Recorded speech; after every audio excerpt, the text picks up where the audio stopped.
네, 오늘은 마태복음 강의 46번째 시간으로 어리석은 사람들이라는 제목으로 하나님 말씀 전할 때에 크신 은혜가 있기를 주의 이름으로 축원합니다.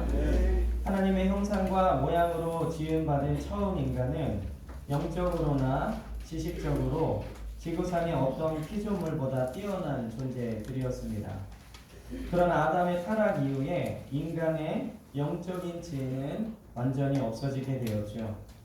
인간은 다른 모든 피조물보다 뛰어난 기술, 지식, 학습, 그리고 언어와 문화들을 가지고 있지만 하나님께서 본래 창조하신 인간의 모습과 영적인 지혜는 상실하게 되었습니다.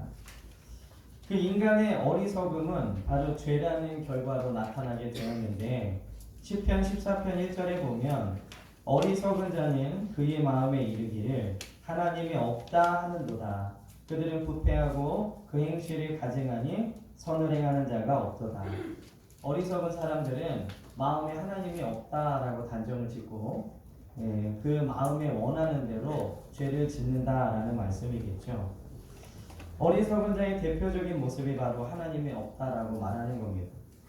그런데 오늘 마태복음 16장 본문에는 하나님이 계심을 믿으면서도 영적인 지혜가 없어서 어리석게 된 사람들의 이야기가 나오고 있습니다. 인간은 피조물 중에 가장 지혜로운 존재 같지만 영적인 면에 있어서는 어리석은 존재들이라는 것이죠. 오늘 말씀을 통해 우리는 바리새인들과 제자들과 같은 어리석음에 빠지지 않고 하나님께 칭찬을 듣는 믿음의 사람들 되시길 주의 이름으로 축복합니다.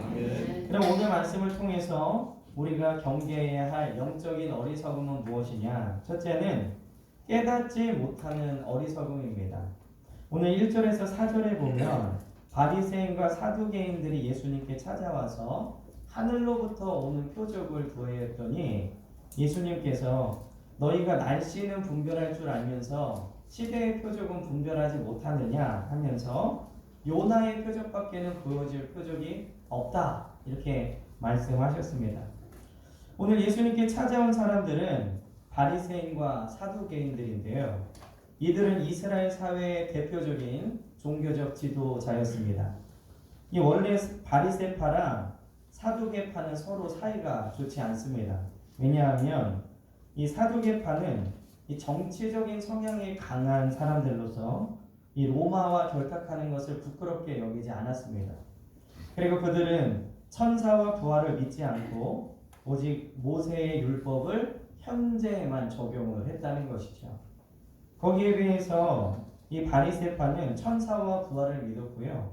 이 모세의 율법을 여러 방면으로 적용을 했습니다. 무엇보다도 이 로마와 결탁하는 것을 굉장히 혐오하였습니다. 이러한 이유 때문에 이 둘이 모이면 서로 헐뜯고 싸우고 편이 갈라지게 되었는데요. 그런데 오늘 이 바리새인과 사두개인들은 예수님을 책잡기 위해서 서로 연합한 것처럼 보여집니다. 바리새인은 그들의 율법적 권위를 인정하지 않는 예수를, 그리고 사두개인들은 자신들의 정치적 지위를 위협하는 예수를 책잡기 위해서 손을 잡은 것이죠. 그래서 그들은 예수님께 하늘로부터 오는 표적을 구했습니다. 근데 우리가 마태복음 강의를 들으셔서 알지만 이 바리새인들이 표적을 구한 것은 이번 한 번이 아니었습니다. 이 마태복음 12장 38절에도 바리새인들은 예수님께 와서 표적을 구했지만 그때에도 예수님은 요나의 표적밖에 보여줄 것이 없다라고 하셨습니다. 다른 점이 있다면 마태복음 12장에는 서기관들과 바리새인들이 와서 표적을 보여주십시오라고 이렇게 얘기를 했는데 오늘 16장에는 바리새인들과 사두개인들이 와서 하늘로부터 오는 표적을 구했습니다. 그러면 이 하늘로부터 오는 표적은 무엇이냐? 이들이 구한 표적은 모세가 시내산에서 율법을 받을 때처럼 구름과 번개 그리고 천둥을 동반한 눈으로 보이는 것, 우리가 요구하는 것을 보여달라라고 말하는 것입니다. 이들은 예수님께서 지금까지 보여주신 표적, 아픈 자들을 고쳐주시고 배고픈 자들에게 먹여주신 표적들은 업신여겼습니다. 자신들이 가난하고 연약한 자들에게 관심이 없기 때문에 그들에게 베풀어 주신 표적은 하늘에서 온 표적이라고 생각하지 않았습니다. 그들에게 베푸신 표적은 오히려 바알세불에게 힘입어서 하는 것이라고 폄하했고, 그들은 자신들이 원하는 표적을 보여주시기를 바랬던 것이죠. 그러나 그들의 실제 목적은 표적을 보기 위함이 아니라 예수님을 시험하라고 한 것이었기 때문에 어떤 표적을 보여줘도 그들은 믿지 않았을 것입니다. 예수님을 시험하기 위해 표적을 보여달라는 요구는 그 출발점 자체가 잘못됐기 때문에 절대로 믿음으로 나아갈 수 없습니다. 그러므로 잘못된 동기는 예수님의 표적에 대해서조차 잘못된 결론을 내리고 말죠. 위에서도 언급한 바와 같이 예수님은 너무나 많은 표적을 이들에게 이미 보여주셨습니다. 더 이상의 표적은 필요 없죠. 다만 예수님을 그들이 그렇게 기다리던 메시아 구주로 믿으면 되는 것입니다. 근데 이들은 예수님을 메시아 구주로 인정하기 싫었습니다. 왜냐하면 그렇게 하기에는 그들이 포기해야 될 것이 너무나 많았기 때문이죠. 예수님은 이렇게 자기들의 이익과 예수님을 구주로 인정하지 않는 그 사람들에 대해서 4절에 보면 악하고 음란한 세대다라고 이렇게 얘기를 하고 있습니다. 4절에 보면 악하고 음란한 세대가 표적을 구하나 요나의 표적밖에는 보여줄 표적이 없느니라 이렇게 얘기하셨죠. 예수님은 마태복음 12장 39절에 악하고 음란한 세대에게 보여줄 표적이 없다라고 말씀하신 것처럼 이들에게도 역시 악하고 음란한 세대에 보일 표적은 요나의 표적밖에 없다라고 이렇게 말씀하십니다. 왜 악하고 음란한 세대에는 요나의 표적밖에 보일 표적이 없는가? 우리가 잘 알고 있듯이요. 이 요나의 표적은 이 요나가 물고기 뱃속에서 3일 있다가 나와서 니느웨에 간 것처럼 예수님께서 십자가에서 죽으셔서 3일 동안 무덤에 계시다가 부활하시고 살아나신 그것을 비유한 것입니다. 악하고 음란한 세대에서 그들이 살아날 수 있는 유일한 표적은 바로 예수님의 십자가와 부활입니다. 다른 기적은 아무리 많이 보여줘도 그 기적을 통해서 그들이 구원받을 수 없죠. 오직 십자가의 능력만이 그리고 부활의 능력만이 악하고 음란한 세대를 살릴 수 있는 것입니다. 그러므로 악하고 음란한 세대에 예수님이 보여줄 표적이 요나의 표적밖에 없다라는 이 말씀은 너희에게 그것 한 가지만 보여주겠다라는 말씀이 아니라 너희에게는 오직 그 표적만이 필요하다라는 말씀입니다. 아담이 범죄한 이후로 오늘까지 악하지 않고 음란하지 않은 시대는 없었죠. 우리는 여전히 악하고 음란한 세대에 살고 있습니다. 예수님이 말씀하신 이 세대만 그런 것이 아니라 이 타락한 이후에 지금까지 모두 악하고 음란한 세대입니다. 그렇다면 지금 우리에게 여전히 필요한 표적은 무엇이냐? 바로 모든 죄를 용서하시고 완전한 하나님의 자녀로 구원을 주시는 요나의 표적밖에 없다는 것이죠. 우리는 바리새인들과 같은 어리석음에 빠져서는 안 될 줄 믿습니다. 그들은 주님이 보여주신 수많은 메시아적 표적들을 보면서 깨닫지 못했습니다. 그들은 깨닫지 못하는 어리석음에 빠져 있는 것이죠. 많은 사람들이 바리새인들처럼 예수님이 지금까지 보여주셨던 표적으로는 부족하다고 생각을 합니다. 십자가의 구원으로는 부족하고 무언가 더 크고 놀라운 표적이 내 삶에 나타나야 확실히 믿겠다라고 그렇게 생각하는 사람들이 있다는 것이죠. 그러나 그런 생각은 깨닫지 못해서 오는 어리석음입니다.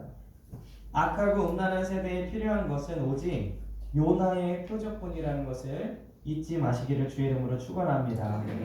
오늘 우리에게 하나님께서 깨달을 수 있는 큰 은혜를 보장하셨는데 그것은 바로 성령께서 오셔서 말씀을 생각나게 하시고 깨닫게 하시고 믿게 하신다라는 요한복음의 약속이 이미 이루어졌기 때문입니다. 그러므로 우리는 이 성령을 받지 못했던 바리새인들보다 더 많이 깨닫고 더 많이 믿어야 합니다. 그렇지 않으면 바리새인들보다 더 많은 책망을 들을 것입니다. 더 좋은 환경 그리고 더 깨달을 수 있는 좋은 것들을 허락하셨음에도 불구하고 옛사람들처럼 깨닫지 못하는 어리석음에 빠진다면 우리는 더 많은 책망을 듣게 될 것이기 때문이죠. 그러므로 오늘 우리 사랑하는 성도들에게 성령께서 주시는 참된 영적인 깨달음 그리고 참된 은혜가 있기를 주의 이름으로 간절히 축원합니다. 두 번째로 우리가 경계해야 될 어리석음은 은혜를 기억하지 못하는 어리석음입니다. 오늘 5절에서 12절에 보면 예수님께서 이 바리새인들과 사두개인들을 떠나서 제자들과 길을 가시는데 바리새인과 사두개인의 누룩을 주의하라 라고 예수님이 말씀하셨는데 제자들이 떡 가져온 것을 잊어버렸다는 겁니다. 그때 그들의 걱정을 아시는 예수님께서 믿음이 적은 자들아 내가 너희에게 보여준 은혜와 기적을 왜 기억하지 못하느냐 하고 그들을 책망하시죠. 오늘 이 5절에서 12절의 말씀을 보면서 예수님께서는 제자들에게 바리새인과 사두개인의 누룩은 그들의 가르침이라는 것을 알려주신 것입니다. 그러나 제자들은 이 말씀을 듣고요 자신들에게 떡이 없음을 지금 걱정하고 있죠. 오늘 제자들의 이런 걱정은 어디서 왔느냐? 7절에 보면 이렇게 기록하고 있습니다. 제자들이 서로 논의하여 이르되 우리가 떡을 가져오지 아니하였도다. 오늘 이 본문을 통해서 알 수 있는 것은요 믿음 없는 사람들끼리 아무리 논의하고 회의해도 나오는 결과는 인간적인 생각과 걱정뿐이라는 겁니다. 그러므로 우리에게 걱정이 일 때에는 서로 의논하는 것이 아니라 기도의 자리로 나가야 될 줄 믿습니다. 우리가 기도할 때 주님은 응답해 주시고 우리의 걱정과 염려를 다 제거해 주시는 줄 믿습니다. 오늘 예수님의 꾸중은 너희가 왜 떡을 준비하지 않았느냐라는 준비성에 대한 책망이 아니라 믿음이 없는 것에 대한 꾸중이었습니다. 그들은 예수님의 오병이어 그리고 칠병이어를 경험하고도 또 떡이 없음을 걱정하고 있는 것이죠. 우리가 복음서를 잘 읽어보면 이 제자들의 문제는 늘 떡에 관한 것이었습니다.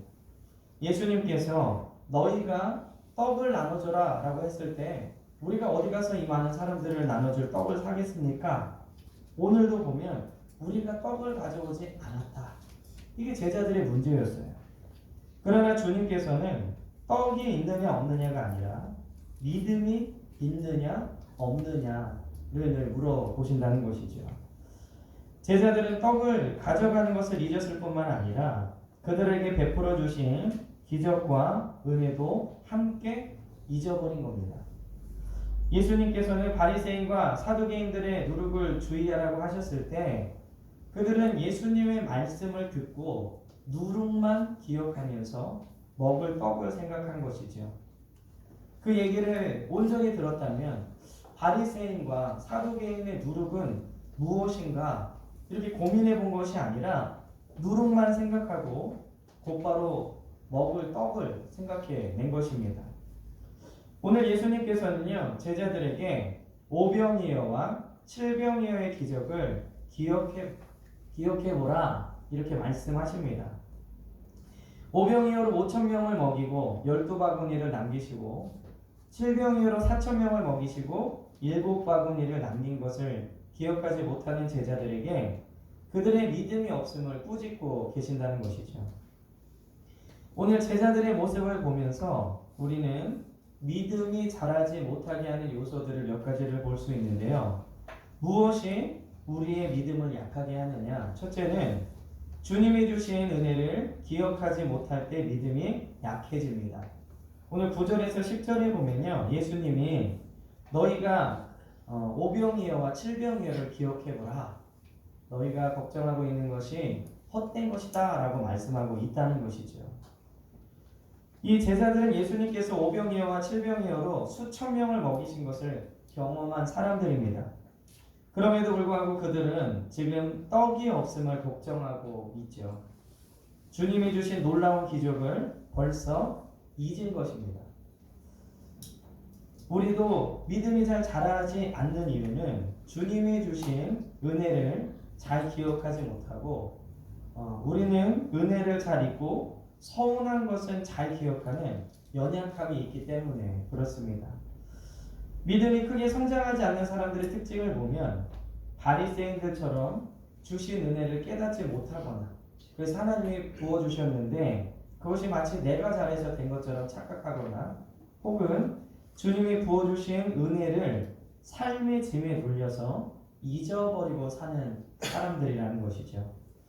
그러므로 우리는 받은 은혜를 늘 기억하면서 감사하는 성도들이 되어야 될 줄 믿습니다.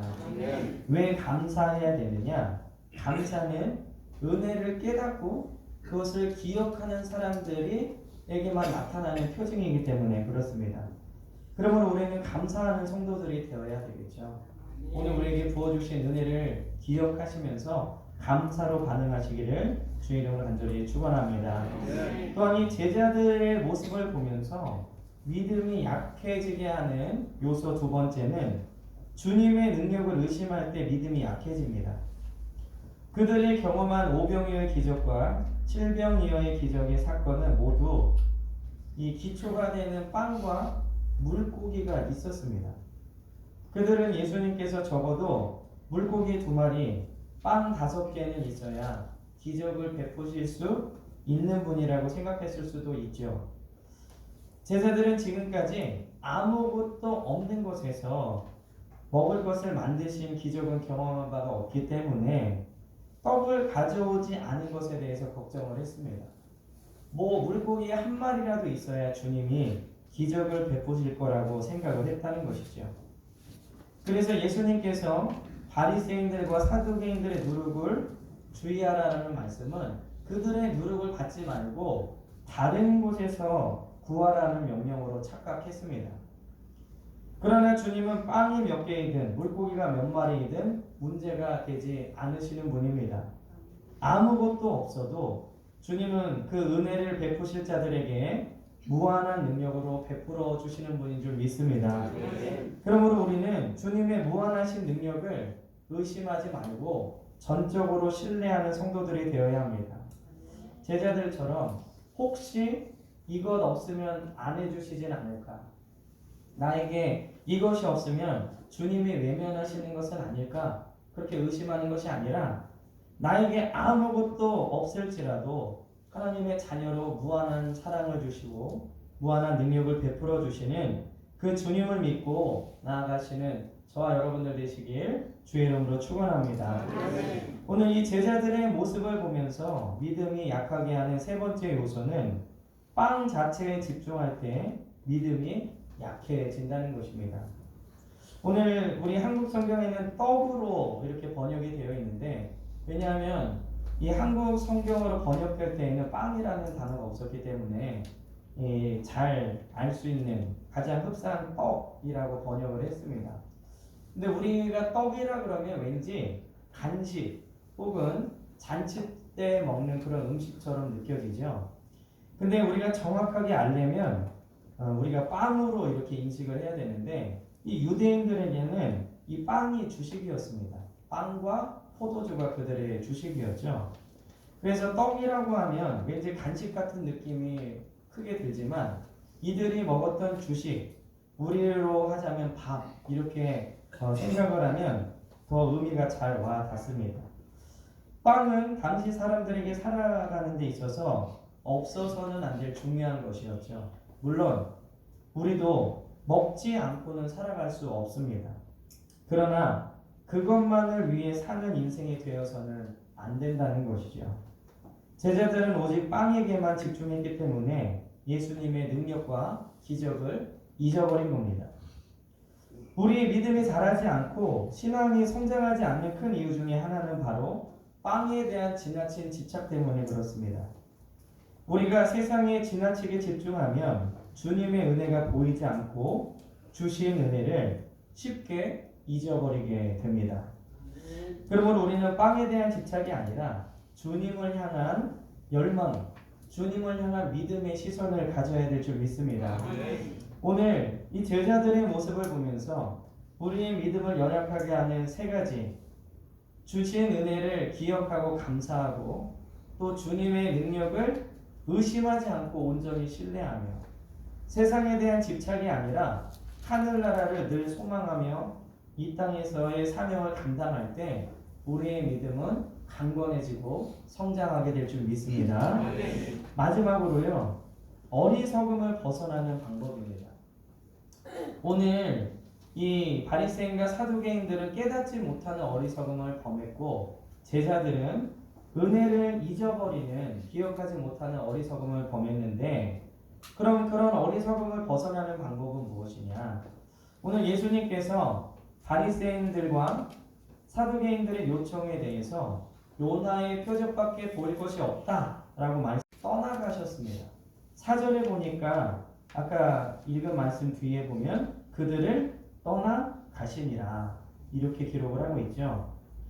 예수님께서 그들을 떠나심으로 바리새인들과 사두개인들은 깨닫지 못하는 어리석음에서 돌이킬 기회가 없어진 것입니다. 물론 예수님께서 그들과 계속 계셨던들 그들의 완고함과 비판적인 사고 때문에 돌이키는 일은 없었겠지만 그래도 그들에게 조금의 기회가 없었던 것입니다. 그러나 은혜를 잊고 떡 가져오기를 걱정한 제자들은 바리새인들보다는 조금 형편이 나았는데 그 이유는 깨닫게 해주시고 알려주시는 예수님이 함께 계셨기 때문입니다. 바리새인들은 책망받고 끝났지만 제자들은 책망을 받고 고침을 받았죠. 누구나 실수할 수 있고 때로는 믿음이 식어질 때가 있습니다. 그리고 은혜를 잊어버릴 때가 있고 낭망할 때가 있죠. 그러나 중요한 것은 예수님과 함께 해서 회복하는 사람들은 제자들과 같이 복받은 사람들인 줄 믿습니다. 그러나 바리새인과 사두개인들처럼 자신의 이익만을 위해 살다가 어리석음에서 빠져나오지 못하고 멸망의 길로 가는 사람들은 안타까운 사람들이죠. 바리새인과 사두개인들을 통해서 알 수 있지만 이들은 자신들이 어리석음에 빠져 있다라는 것을 깨닫지 못했습니다. 그들은 사회적, 종교적으로 신분이 높은 사람들이었는데 충분한 부와 지식과 배움을 가지고도 어리석음에 빠지게 되었습니다. 그러나 제자들은 어부, 세리, 당시에 존경받고 부러움을 받는 직업군의 사람들이 아니었음에도 불구하고 어리석음에서 벗어날 수 있었던 이유는 그들이 예수님과 함께 했기 때문입니다. 오늘 우리는 위에서 언급한 대로 어리석음에 빠질 수 있고 어리석은 판단을 할 수도 있습니다. 그리고 우리는 은혜를 잊어버릴 수도 있고 넘어질 수도 있지만 중요한 것은 예수님과 함께 한다면 그러한 실수는 언제든지 만회가 된다는 것입니다. 그러므로 여러분들 실수한 것, 넘어진 것에 머물러 계시지 마시고 주님과 동행하시기를 주의 이름으로 간절히 축원합니다. 우리의 삶 속에서 일어나는 많은 선택과 판단 앞에서 주님과 함께하는가 아닌가는 굉장히 다른 결과를 내게 되어 있습니다. 그러므로 언제나 주님과 함께 동행함으로 주님이 주시는 참된 지혜 그리고 참된 은혜로 늘 승리하시는 우리 베델교회 성도님들 되시길 주의 이름으로 간절히 축원합니다. 말씀을 맺겠습니다. 이 바리새인들과 사두개인들의 어리석음은 예수님의 표적을 보고도 깨닫지 못하는 어리석음이었습니다. 하나님은 오늘도 우리에게 매일 큰 은혜를 주시는데 깨닫지 못하는 어리석음에 빠지지 말기를 주의 이름으로 축원합니다. 또한 제자들의 어리석음은 은혜를 잊어버리는 것이었죠. 우리는 믿음을 약하게 하는 요소가 은혜의 망각과 하나님의 능력을 의심하는 것과 그리고 세상에 지나치게 빠지는 것임을 경계하고 그래서 어리석음에 빠지지 말고 주님과 날마다 동행하여서 하나님의 은혜로 충만한 하나님의 영적인 지혜로 충만한 저와 여러분들 되시기를 주의 이름으로 간절히 축원합니다. 기도하겠습니다.